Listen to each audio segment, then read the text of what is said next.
Hey, it's State of State. We got your Nittany Line update. It's a football discussion with Tom and Justin, so kick back and press play. With former Penn State and NFL defensive back Justin King, I'm Tom Hannafin. This is State of State. This podcast is presented by BetOnline. BetOnline continues to be your number one source for all your basketball wagering needs, including pro and college hoops throughout the year.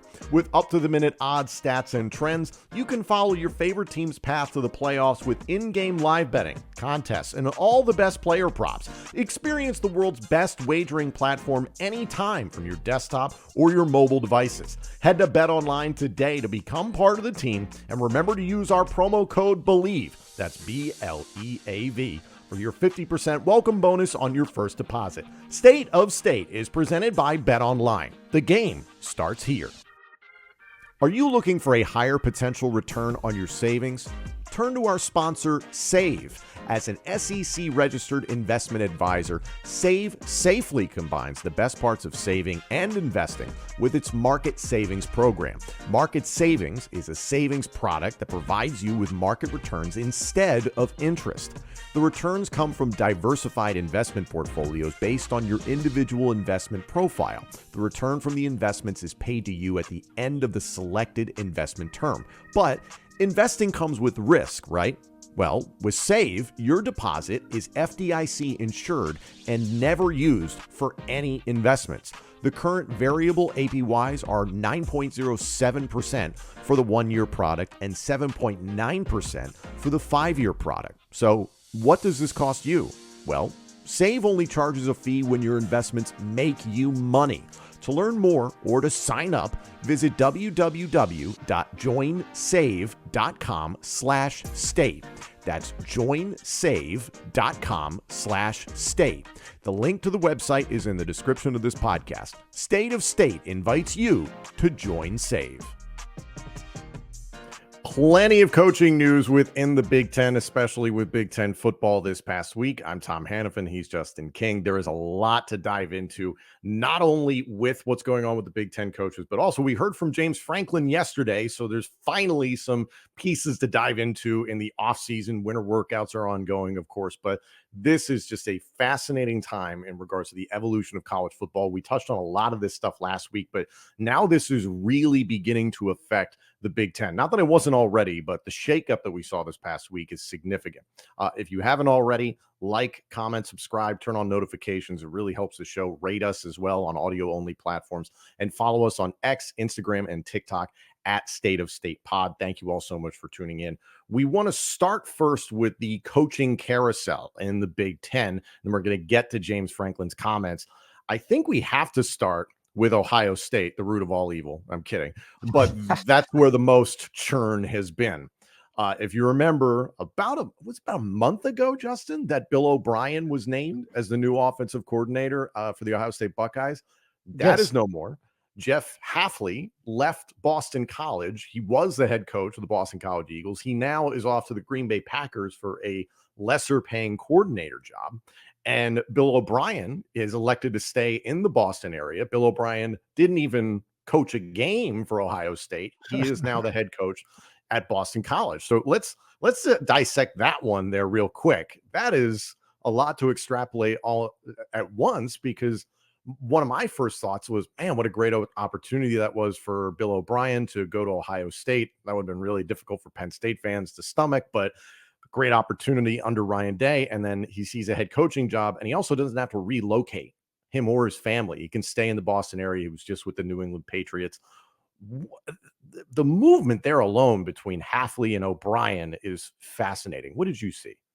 Let's start with Hafley, because I think that was the one that was a little bit more surprising when you see a head coach leave to go to a coordinator role, right? I mean, some would say that it's a lateral move because being the head coach and kind of stepping up to the NFL, taking a step back.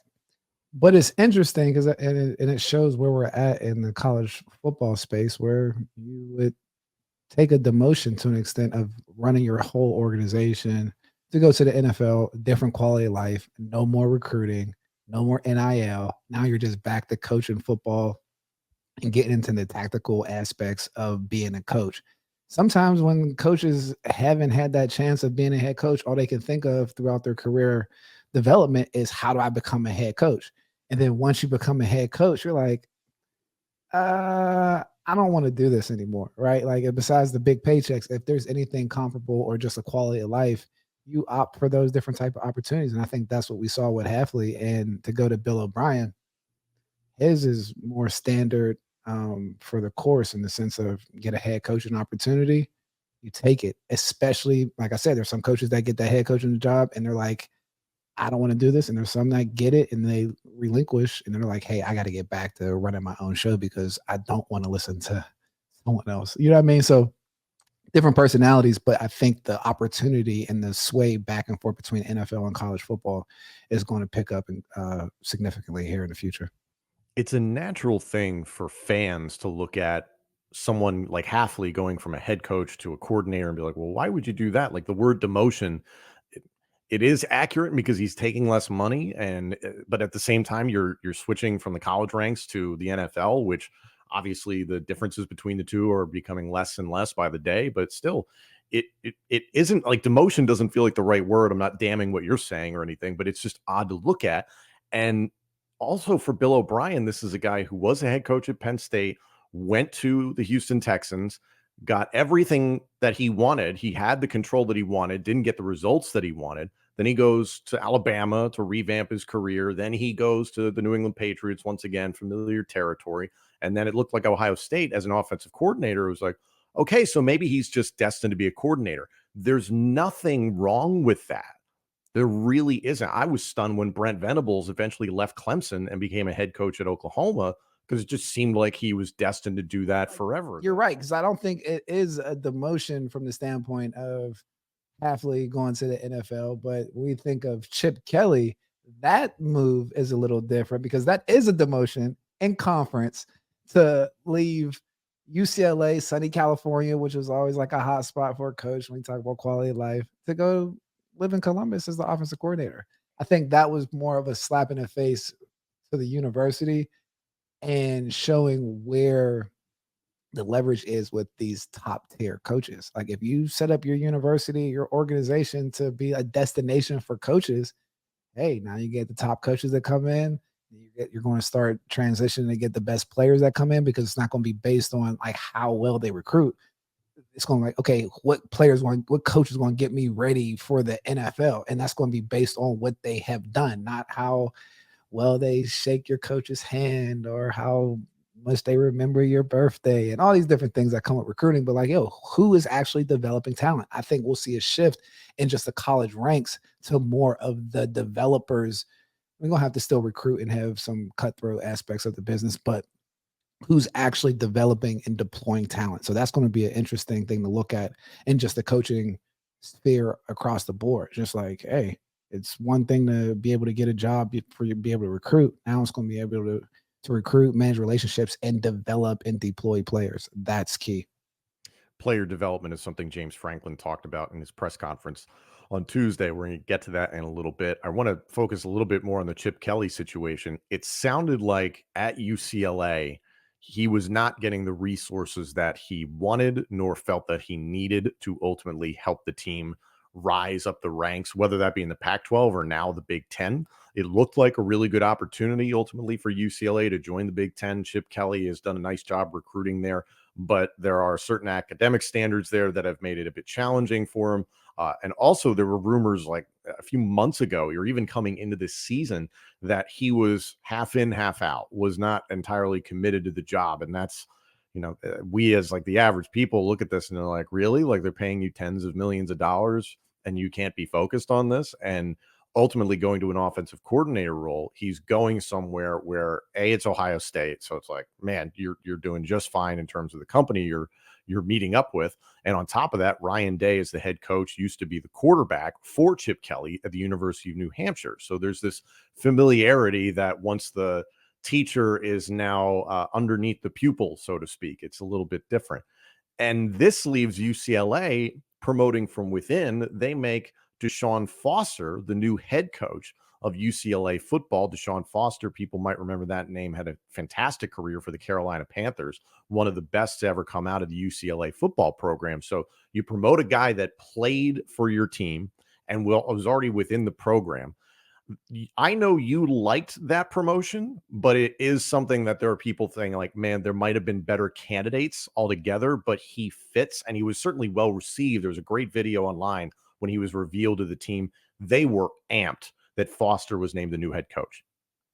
I think there's a shift in college sports in general. I mean, outside of the obvious NIL and all these different things, but even how schools are leaning into whatever culture is built to have some resemblance of the school culture. Like Deshaun Foster is somebody that's like a mainstay at UCLA. When Jim Harbaugh was at Michigan, he was like a Michigan guy. Someone that like they're like starting to go back to that core, I guess, centric of I can't even say alumni from that standpoint, but to go back into the coaching phase or like guys moving around and doing these different things, I think it's interesting when you like have a coach they they have to compete against other universities that have different I mean, resources or it's just an unfair advantage. So, like, even when you talk about like a Chip Kelly wanting to leave, I mean, like, I understand like that's a thing when we talk about head coaches, like, what kind of support am I going to have if I'm going to be required to perform at this level and my competitors have these resources to compete at the same level that I'm competing at? I think it's the elephant in the room amongst college football coaches in general. It's like, oh, are you being rewarded for doing more with less, or is it just about winning? Because like the same support, the support isn't the same at every university. So like even in the UCLA and just dealing with them from coming up, dealing with players and understanding how they're going, like they weren't spending money in NIL, right? Like they weren't really big on doing anything from that standpoint. So when you're talking about a talent acquisition driven sport, if everyone's not all hands on deck to make sure that we're getting the best players, why am I going to be laid out to be the sacrificial lamb if I'm not getting the resources to necessarily win? And that goes across the board in college sports. When you see some of the arguments or the debates at Penn State, or when Ryan Day came out and said they need 13 million and they went out and spent 13 million. But across the board, I think coaches are looking at opportunities to see, is it set up for me to have success, not just for me to have that job?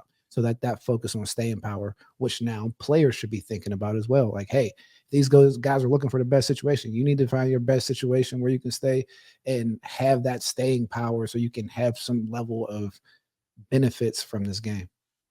Well, and also the thing that jumps to mind, Justin, and you tell me, is that Chip Kelly as an offensive coordinator is a pretty hot commodity because he has a fabulous track record as a play caller.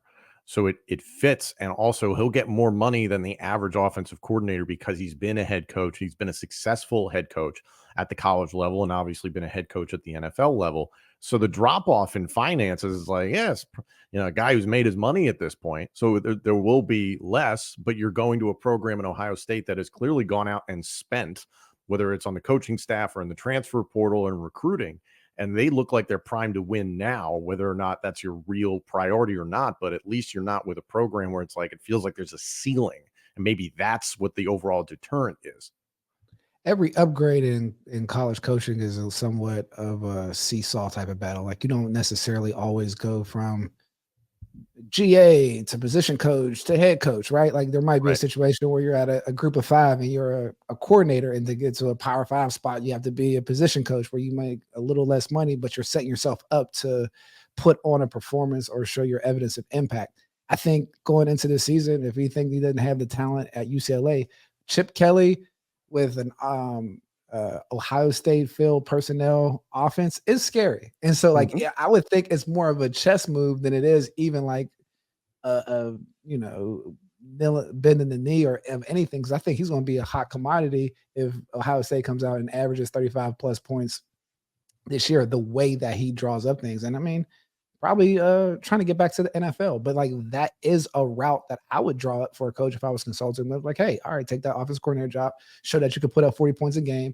Then when they're looking for the next offensive guy, I mean, Ohio State's going to be on every week. They're going to be talking about Chip Kelly, and he's I mean, he's going to produce when it comes to the offensive coordinator thing. Him as a head coach versus the offensive coordinator, those are two different worlds. I'm afraid of the offensive coordinator, Chip Kelly. That's a dangerous dude. I agree. I think it's something Penn State fans should be concerned about for the foreseeable future, as long as he's there. Now, Ryan Day historically has called the plays for Ohio State.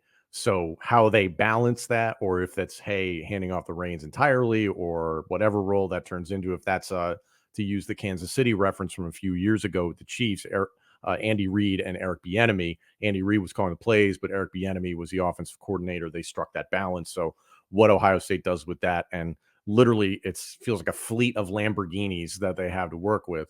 That's going to be good for Ohio State. So they're going to be tough to deal with this upcoming season. And then speaking of Ohio State, you also have to talk about Michigan, the reigning national champions. Yes, they did lose Jim Harbaugh. However, they did promote Sharon Moore to be the full-time head coach. So that steadied the ship. And then they brought in Wink Martindale to be their defensive coordinator, most recently with the New York Giants. Very well-traveled defensive coordinator in the National Football League. One of the best defensive coordinators probably walking the planet, Justin. What did you think about Martindale going to Michigan? Because it scared the hell out of me.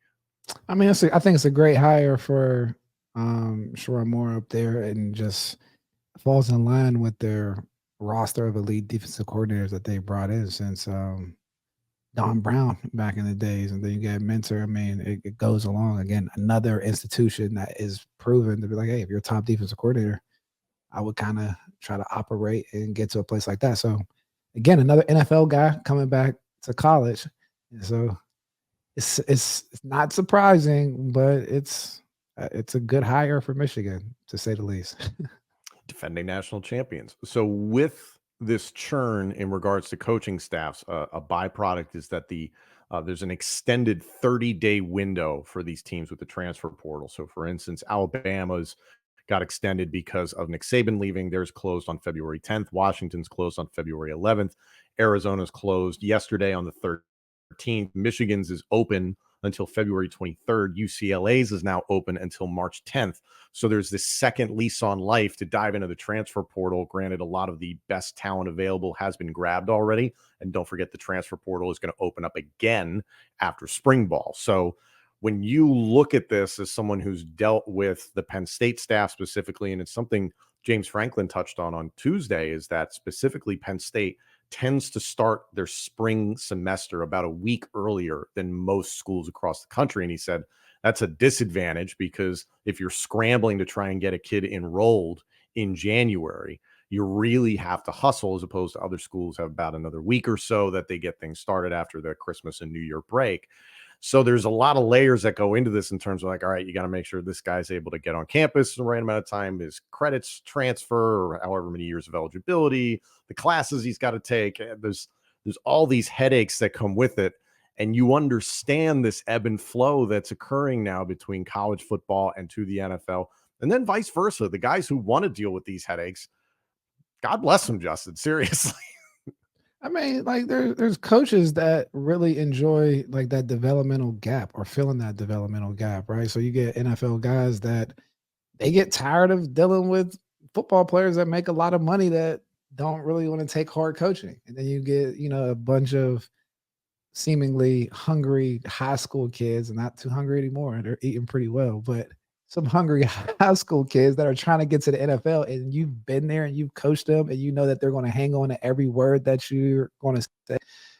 That's nirvana for a coach. It's like, man, there's somebody that's here that has the ability, and you can see it. And then, to be honest with me, that's the one thing that kind of drew me back into the college space beyond just staying in the NFL and the personnel sphere, because it was like, all right, when I worked for the Browns, I mean, it's like analytics, it's charting, it's the how are they doing it, what are they doing, and that's kind of, and we go into a little bit of a why of the person, but there really is no responsibility of development of that person. Like, this dude's a grown man. We're just trying to make sure that if we spend this money on him, that we don't get fired for spending the money, right? It's he's going to produce. Yeah. He's got to produce, where it's completely different, where you have situations in high school where a player, you just see so many endless possibilities, right? Like, it's like, yeah, hopefully he makes it and he plays on Sundays and he does this thing, but man, he's smart. He can do this. And like, they're changing their whole trajectory in life. And you see that developmental phase from 14, 15 years old to 20, 20, 21, 22. And it's like you see people tell you their dreams and then you see them live it out. And like that whole development phase is just like a really cool thing to see. And some coaches at NFL miss that part and want to get back to it. But these are all the minute or the little subcultures that happen within elite sports that we're kind of losing a little bit with some of the I would say the new rules, but there aren't new rules, just new dynamics in college sports. Well, you lead right into what James Franklin had to say on Tuesday perfectly. Part of his comments were on the changing world of college football. And I think he echoed a lot of the sentiments that you just said. I have a quote here from James Franklin. He said up front, first of all, quote, I know no one wants to hear about the complaining of the state of college football because of the money. I get that. He said, we went from one extreme to the other in college football. My biggest concern is that people are leaving college football that would have never left college football in the first place. All these other things are taking you further away from developing kids. People have been getting into this industry for the wrong reasons. I believe if you're coaching college football, you should be coaching it because you care about the kids and their total development, academically, athletically, socially, spiritually, the whole package. I couldn't agree more with the way that he phrased that.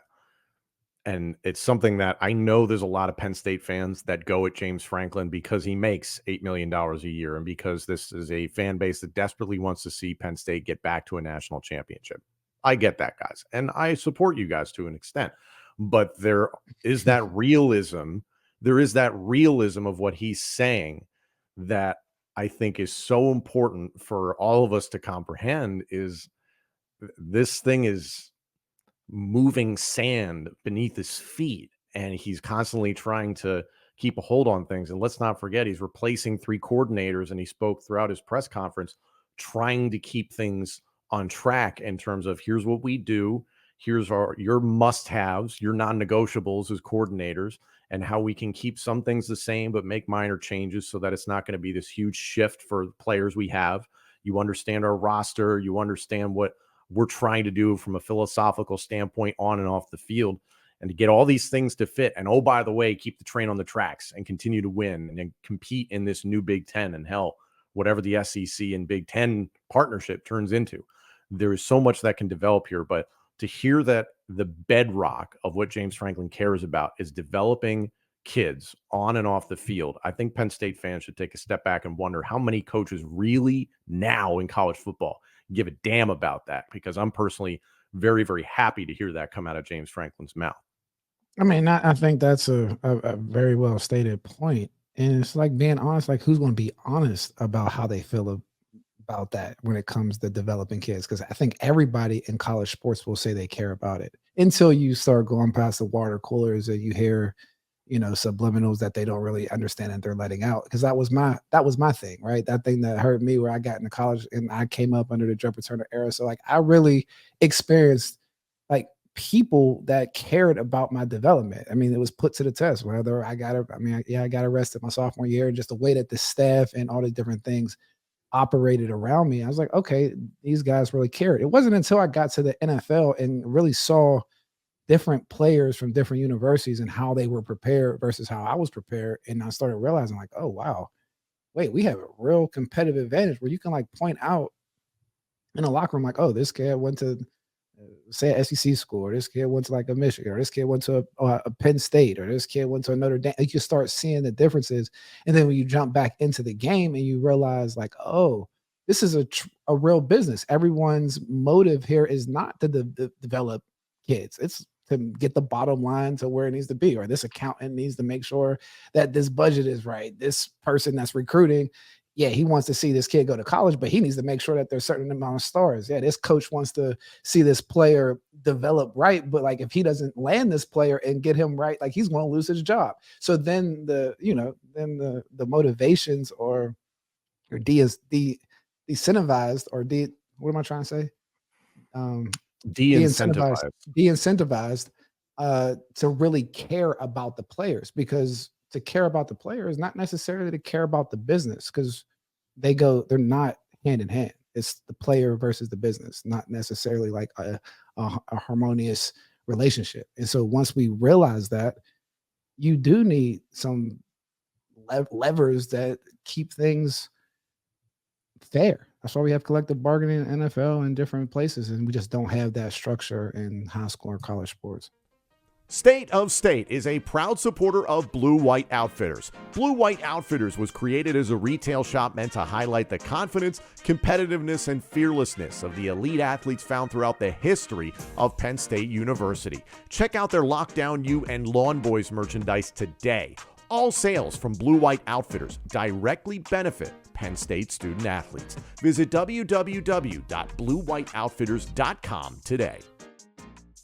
The comments James Franklin made that I just quoted were coming off of how the press conference began, because he was asked about what I was just talking about, this potential Big Ten and SEC partnership. There are ongoing conversations between the commissioners, and soon, but according to James Franklin, the head coaches are going to have conversations with the commissioners this week. Franklin opened up his press conference saying that these conversations are, quote, positive. Commissioners, in a lot of ways, are the only people that can fix this thing right now, said Franklin. I'm glad the two conferences have stepped up to have a leadership role. We have some tremendous challenges in college athletics as a whole. And here's the really important quote: to see our conference and the SEC step up feels like the only solution. That's a scary prospect, that considering this slippery slope that we're all going down, that everybody's looking to the big two, SEC and Big Ten, to make some real change and to really provide a shift in the landscape of college athletics altogether. We all understand it begins with football, it goes to men's basketball, and then it goes down from there. Unfortunately, it's no disrespect to the other sports, regardless of gender, but those are the money makers, and we're coming back to the same conversation we were just having.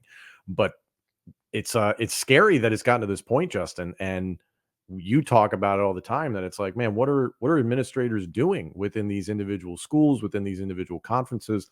And it's good to see these commissioners within the Big Ten and the SEC stepping up and at least trying to have these conversations, because if you don't have that top-down movement, that alignment we all talk about, nothing's going to change. So it's nice to hear that these conversations are happening, but it's like, we got to wait and see.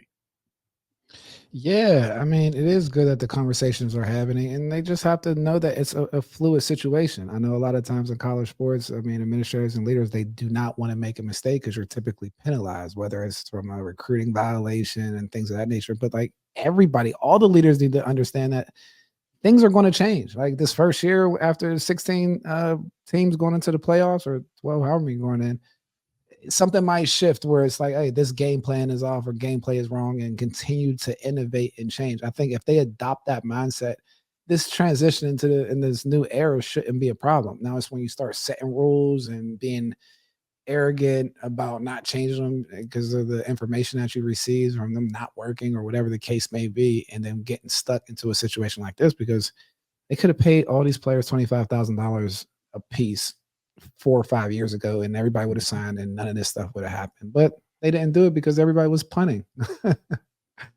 Yeah. And not taking ownership. Well, and then this broke yesterday. ESPN and the college football playoffs are in agreement to a 6-year, $7.8 billion rights extension. With a B, ladies and gentlemen. So now it's like, hey, that revenue sharing, anytime we don't have enough. We don't have enough. Yeah, right. But it's funny because like that operation to do it though, there's just like coming up with a salary cap, and then we got to get into more of the unionization and employment safeguards at that point. But we're here, and I just hope that the players are ready for that operation to perform at that level, because you're going to have different requirements that it's not going to be up for negotiation. Honestly, not to pat myself on the back, but the more that I thought about it last week, talking about how NFL style contracts, a pro style contract for a college football player, or basketball player, whatever it is you want to say, I think it feels necessary at this point, because to everybody ticked off that these guys leave early or they transfer or they don't play in the bowl game. It's like, okay, well, you can do that if you offer the kid a contract. It doesn't necessarily have to be employee status. I mean, that you and I fleshed that out last week, but still there's all these things that you can do that would solve a lot of things in college football, and these guys get paid, everybody's happy, and we can move forward without losing what college football is all about. And that's the thing that really bothers me, I think, as a fan and as someone who went to Penn State, is not necessarily seeing my school abandon its values or anything. Again, what James Franklin said about developing kids, I love to hear that, because that's what Penn State fans and the Penn State community cares about. But it's seeing all these fun aspects of college football that everybody falls in love with, the traditions, the customs, the cultures, the people, the places, everything. Seeing that all go away because of just money. And that's what's really bothering people at this point. No, and I will say, just to piggyback what you said, if you guys go onto YouTube, check out Blue Chip Academy. But about a year ago, we had this Only Entertainment Athlete co-founder. We had a whole conversation is about NIL not being what we should worry about. We should be worrying about the NLI. And we're pretty much for the whole episode breaking down what a high school to college contract should look like, and all the different things that you should be adding to go into it, and just saying, forget NIL. This is the thing that you want to approach, whether it's insurance premiums being covered, making sure that you own all your content when you get to the school, like just different things that you can continue to manifest and have value moving forward. Like if we want to talk about NFL style contracts, like what does that actually look like in a college town? Like you're gonna have to have somewhere to stay. You have to have some, like, the different ancillary benefits that come along with being a college student, that fitting into your national letter of intent, which is essentially what you're saying, like an NFL style contract. There's a lot of change coming. There were some elements of the press conference with James Franklin yesterday that I touched on that I'd like to come back to. And the thing that I think we really need to understand as a fan base is the 3 new coordinators is a pretty big deal. It completely changes the perspective of the staff. And now, granted, James Franklin was talking about how fortunately most of the analysts, the GAs are intact. You and I were even talking about Jordan Lucas, who was hired. It was initially reported as a recruiting coordinator. Now he's transitioned to being a GA within the program. So it's just finding the right homes for these guys within the coaching staff structure. But still, to take in Andy Kotelnicki at offensive coordinator. Okay, what do you do well? What do we do well? How can we marry these things and meet in the middle? Franklin talked about that at length. Tom Allen, especially somebody that's been revered within the coaching world for a long time. What does Tom Allen do? What does Penn State have in terms of personnel right now? How do those philosophies mesh? What works? What's different? How can they make it all come together? And then Justin Lustig getting more out of special teams, kind of piggybacking off some of the things Stacey Collins did last season. So that turnover is significant. And one thing that James Franklin said is that the players are anxious to start getting more information from the coaching staff because they want to get to the install period. From your experience in winter workouts, if you don't have this type of turnover, it's very easy to just be like, cool, playbook's the same. We're just kind of going through workouts. I'll see you in spring ball. But now trying to get it this early in February before practices start in mid-March, how critical is that? It's extremely critical. I mean, I've seen coaching changes in the NFL, and that's typically how it happens. You get an extra couple weeks in OTA, so you go in a little earlier so you can have these different install periods, and you get an extra mini camp for these transitional periods. But you really want to jump on and understand the terminology of a new coach, because every player's goal on the team, I mean, literally every single player, now that they have a new coordinator at each core area of the field, is to earn the coordinator's trust. And the way that you earn a coordinator's trust is understanding their scheme that they're bringing. This is their IP. This is what they believe in. This is their philosophy. If you can learn their philosophy down to the terminology as fast as possible, that gives them the ability to trust you. And when they trust you because you understand their playbook, you can play faster. And then when you play faster, you typically make more plays and make an impression on the coach. And now you are locked in with that coach to be able to make an imprint on this upcoming year. So I'm saying all to say it's the player's responsibility, right, to do this, because at the end of the day, if I'm these coaches, they have a longer Rolodex than you guys do. So they can always go into the transfer portal and find other players. Well, you guys find another coach. It's always a question. So it's on the players. And the players, James Franklin was talking about how in spring ball, that's the time to see what depth is there. And he feels really positive about the depth, believes that this is going to be a great blue-white game altogether, and that'll give them some more flexibility to do more things. In years past, there's been injury concerns, not having as many scholarship players available due to injury, lack of depth. And it seems like Franklin is at least excited about that. So it's like, hey, everybody's going to come into spring ball. We're going to see what we got. No jobs are going to be determined in spring ball. It's going to be wait until the summer, get to training camp. Then we'll see who the starters are. So a lot of that makes sense. In regards to personnel, spoke glowingly of Julian Fleming coming in, fitting in, kind of it sounded almost like a military mentality, Justin, of mouth shut, ears and eyes open, and earn respect, which it sounds like Julian is doing those things. Not that he's been a bad kid or anything like that, but coming in and doing things the right way, ingratiating himself to the rest of the wide receiver core, the offense, the rest of the team. Nolan Rucci seems to be doing something different. Not something different, something similar, excuse me. I didn't realize Rucci was as freaking big as he is. Yeah. I know he's 6'8". He's now 305. They said he's up 6 pounds or something like that.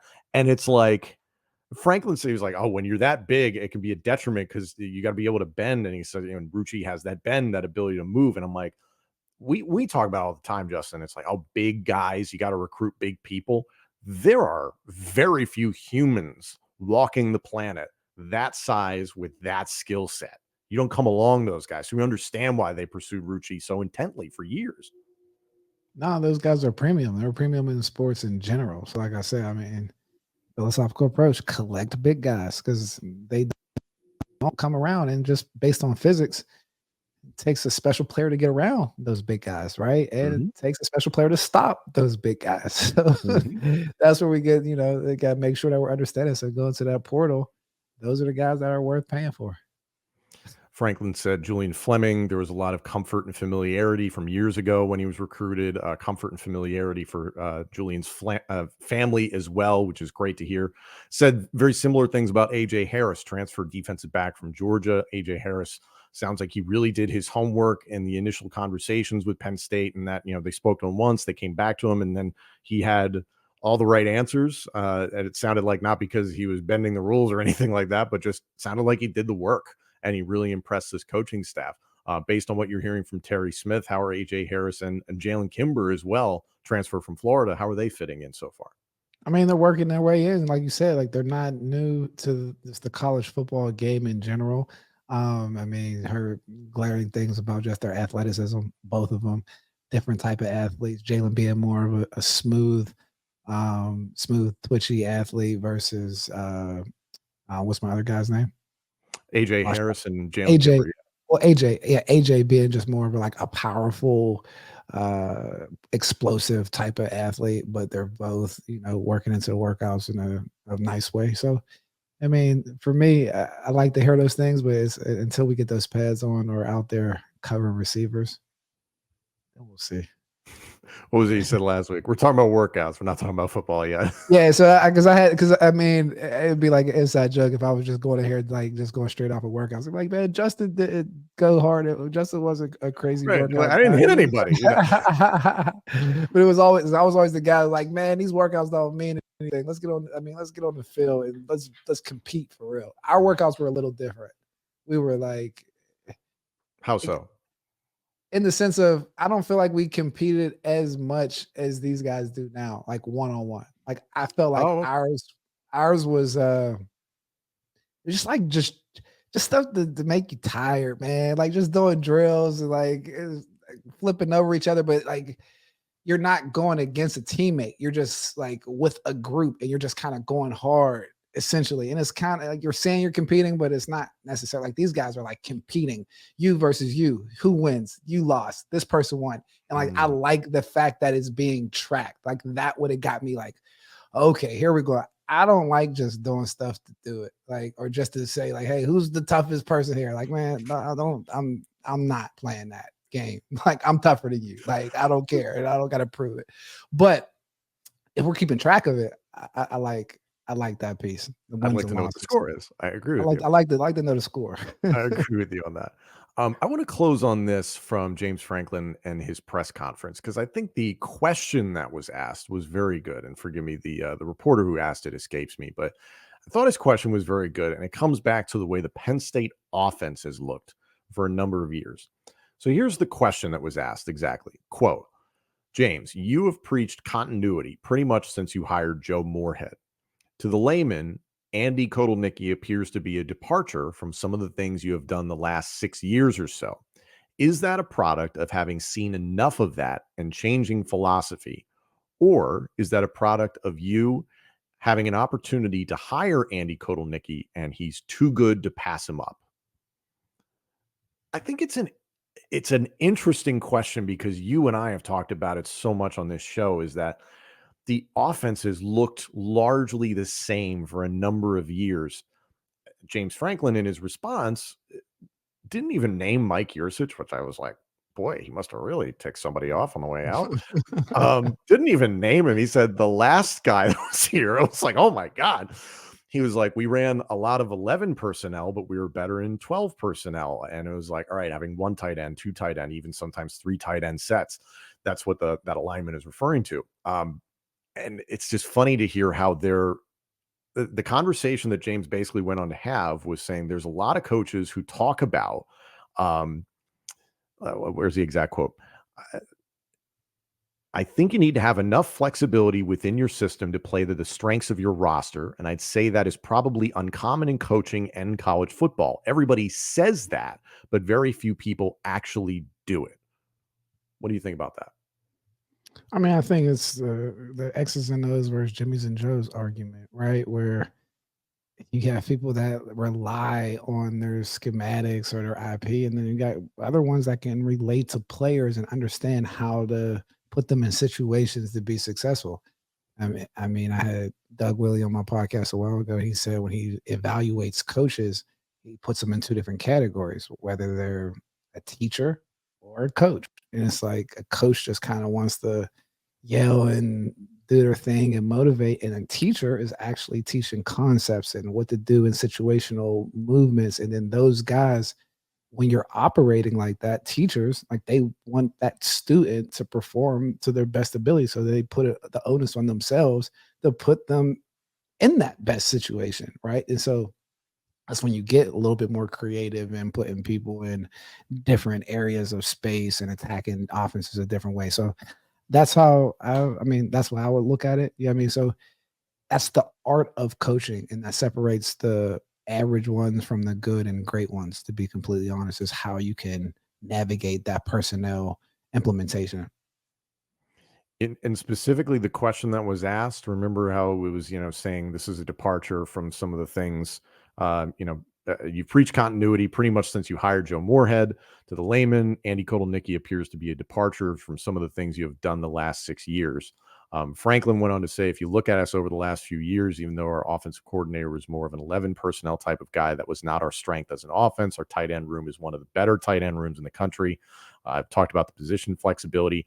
Based on how we played the last couple of years, I don't think that was an extension of the spread offense of Joe Moorhead.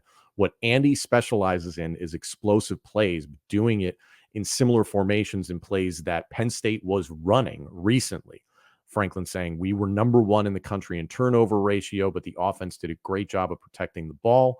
We're trying to marry those two things: explosive plays, similar formations, similar types of personnel, but trying to be explosive off of that while still protecting the football.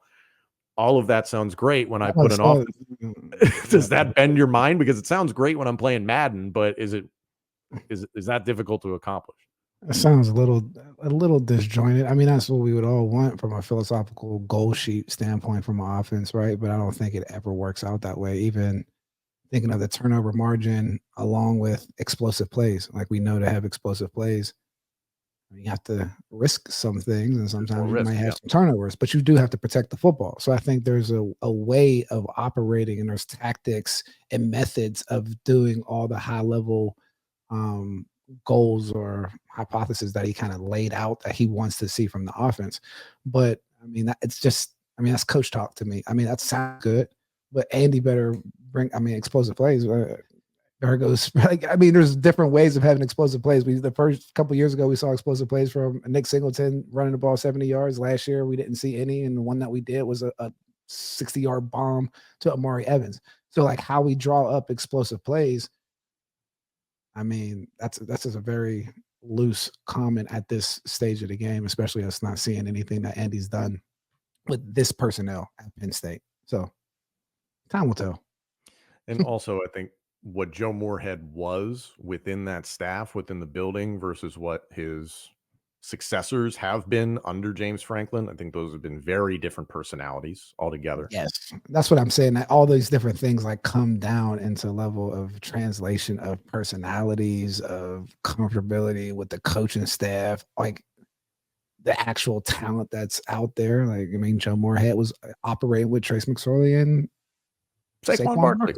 And Miles Sanders and a ridiculous Gesicki. And the list goes on and on. Like, so, like, do you understand what I'm saying? So it just players just need to be ready to play. That's my whole standpoint.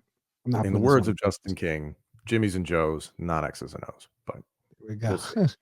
Tell us what you think. Hop in the comments. Get at us on social media, X, Instagram, and TikTok at State of State Pod. Like, comment, subscribe, turn on notifications, rate us. Thank you for helping the show. Again, we want to hear from you guys. How are you feeling about some of the comments from James Franklin yesterday?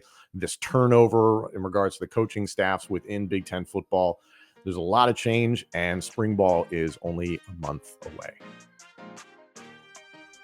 Thank you all so much for joining us. This episode and our entire library of shows is available now on YouTube, Apple Podcasts, Spotify, Google Podcasts, and wherever else you get your podcasts. Also, let us know what you think of the show on social media and check out all of our content on X, Instagram, and TikTok. Search for the handle at State of State Pod.